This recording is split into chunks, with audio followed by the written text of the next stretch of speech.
In 2016, I was approached by a group of police officers. I call them corrupt police officers, whose names I already mentioned, and I'm going to mention them again. The likes of Mrebi, she's a captain in the Hawks, Maritz, and a whole group of company, and a certain gentleman known as Captain Ngobeni, who eventually we realized that him alone was not a part and parcel of the Hawks, but he was their proxy who was being sent to solicit money from us. These did not hide their intentions through this Captain Ngobeni, but to speak that we had to pay 12 million rands if we had to stay in South Africa. And this was apparently known as protection fees. This issue became a very serious issue. It can be very important for me to actually remind some of you who remember at some point in time when I stood on pulpit and spoke about this, to say I was met by these police officers. They are saying they need money, and that today if I don't give them money, they'll come here to church and cause an arrest. And I said, I'm ready. And I even said, I'm not scared. We remember that moment when we were harassed at church with a police helicopter that came and flew at a very below altitude level just to scare me. At the very same time, we had a police van at the church parked, and I think some of you remember. And all they were saying was so simple, to say, will you release the money or you are ready to be arrested?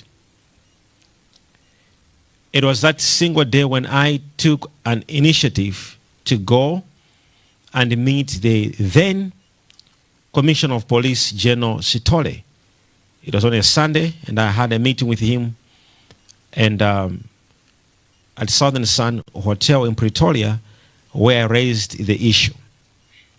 In his speech, he advised us to beef up our security, citing that he is aware that in South Africa there is a serious cartel, and that if they don't get what they want, they may even assassinate us. However, he referred us to the Minister of Intelligence. Then his name was, or is, Minister Bongo, who I did not hesitate, because it was becoming more personal, to say, if you don't give us the money, we are going to do this. We resorted of meeting the minister, and we lodged a complaint to him. However, he called the Director of Intelligence, and if I may not be forgetting his name was called Fraser.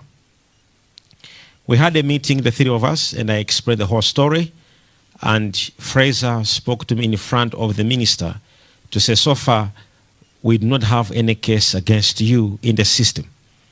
Meaning to say, this is all set up. And to my surprise, despite bringing all these serious allegations against these police officers, nothing was done, nothing was made. This scared me, because it became more even personal when I think some of you remember a person coming in church with a pistol. And several times when people would actually confess to say they were sent to shoot us.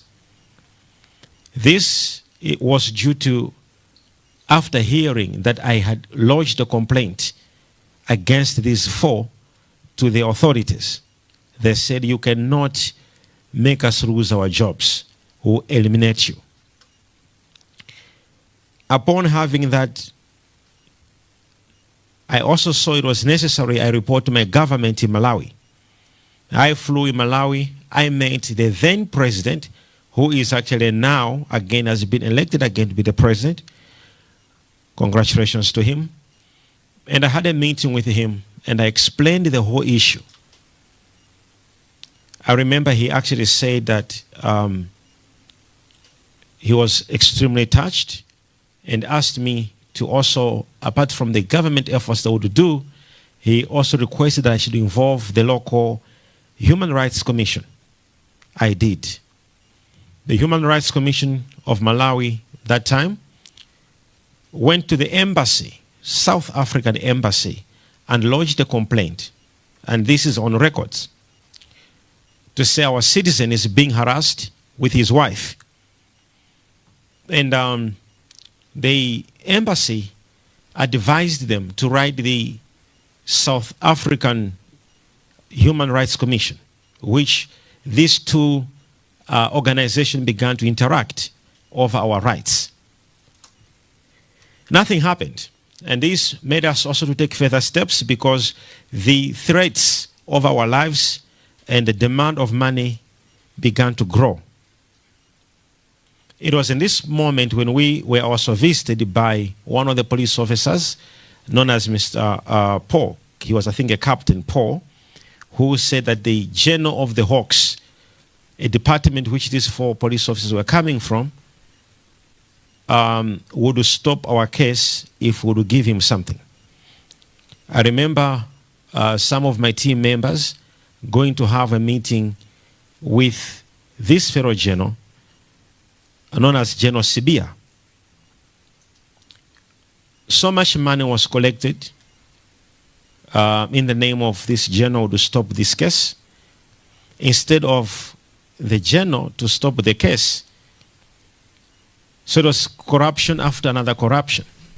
Problem, you go to the authorities, they also are demanding for something, to end something. I remember my team having a meeting with the then General of Hawks at his farm several times. Having meetings with him at his residence in Silverton several times. An attempt for our justice failed. It was then I decided to even take more steps further. I went to have a meeting with the Inspector General. There's an office in South Africa known as the Inspector General. The good part, we have affidavits from each office I'm mentioning to you that we visited, that we went to. We took the affidavits because we knew tomorrow was coming. The director in this office, when we went there, they welcomed us, and it's the office that helped us. They simply referred us to a department known as IPD, Independent Police Department, that investigates corrupt cops. We went into this office of the IPD, where we opened a case against these police officers who were harassing us. So an official police case was opened with a case number. However, the IPD department assured us that they were planning, they had applied for a warrant from what is known as the National Prosecution Authority, NPA, where they would get some funds, some money, and give the money to us so that we should tell these police officers that the money was ready, and that when they are coming to collect the money, the IPD should arrest them. A mission was planned that the following day, this must be done. But unfortunately, the day where this mission was supposed to be done, we think someone from the NPA had tipped them to say, tomorrow there's an arrest being planned for you. Unfortunately, the day we were supposed to arrest them, they came early in the morning, the same 4 police officers, to arrest us instead, citing so many things, including the private jet, which we actually bought. I actually bought that private jet, and it was not even bought in my personal name, but it was in the company which was owned by myself and a shareholder, a South African.